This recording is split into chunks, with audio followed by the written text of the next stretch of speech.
When we first learned that we were going to have to get special help for Sean, the first thought that came to my mind was that I felt very alone. I felt that we were different. It was very unnerving to realize that we didn't have the luxury of just allowing our children to go to school and to make friends and to have parties and to be accepted. All right, Sean, this is where it all began. Who is this? Babies. But what baby is it? Son. Who's that one? Megan. No, it's Aaron. Evan. Yeah. And I had all of these expectations for him. I thought he was going to go to that school and play sports and have all these pals, and they were all going to be over at the house, and 5-minute meeting with the doctor, it's all over. I think there's a lot of guilt and burden you put on yourself when you have a special needs child, but you get over that, and every year is better than the year before. Mike was very good about saying, we're going to do fine, and this baby's going to be fine, and we're going to do everything we can to help him become the best young man he can be. I dreamed of getting my bachelor's degree and go to nursing school. I wanted to be a nurse forever. I was a little girl. Dana had plans to be a nurse. The accident cut that short. I was 18, and a car rolled 3 times, and I went the back window. So you were in a coma for a couple months. And then when we woke up, everything was different. Oh, totally. Totally different. Come on, there's nothing I can do. You can't fix a brain injury. I'd accept it, accepting that I can't be where I used to be. But I can do new things. Even though one thing stopped, other things started. She has found other skills. That's it. Slow. And you did it. I found what I could do, except what I couldn't. I can happen to anybody. It's like happening to me. Taking care of Carlos is a challenge. He's taught me patience. He's taught me to be grateful for what I can do and to help him be grateful for what he can do as well. Uno. Uno. Dos. That's right. Dos. Whoa, whoa, whoa, whoa. I've had to really learn to slow down and listen, to not finish a sentence for Carlos, not to try to help him communicate when he's capable of doing it.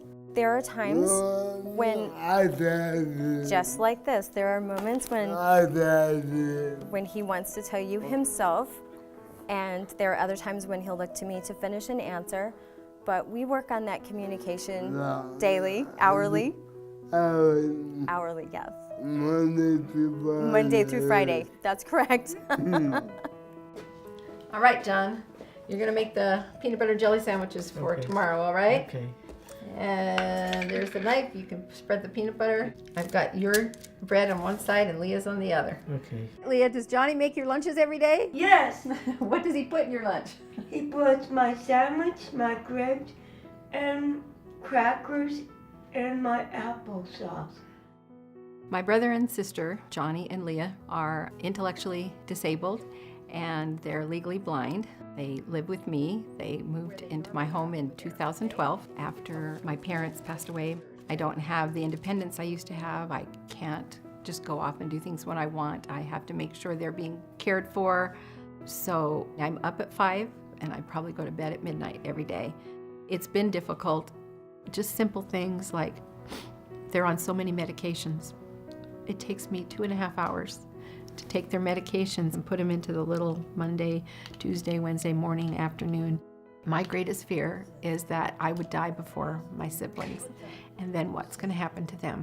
There is such a need for places that can care for people like my brother and sister. They're so happy. It's like watching somebody that giggles so much and you can't help but giggle. Watching them happy makes you happy. Without the help of Opportunity Village, we wouldn't know how to find those potentials that we know Sean has. And he has found a home in the art department. He gets an awful lot of good glow back on his artwork. You know, I don't think there's a time that I go to an event, especially Opportunity Village event, that I don't get emotional about. You've always got this tug at your heart that's going on, and you always want things to be better. They need a place where people are patient, where they are cared for, they can learn. It's a lifelong fight. I'm never the same, but I can be better, right? Every dollar you give helps people like Carlos, Johnny, Leah, Dana, and Sean, and their caregivers lead more independent lives. Give the gift of opportunity. Adults like Dana cannot be forgotten.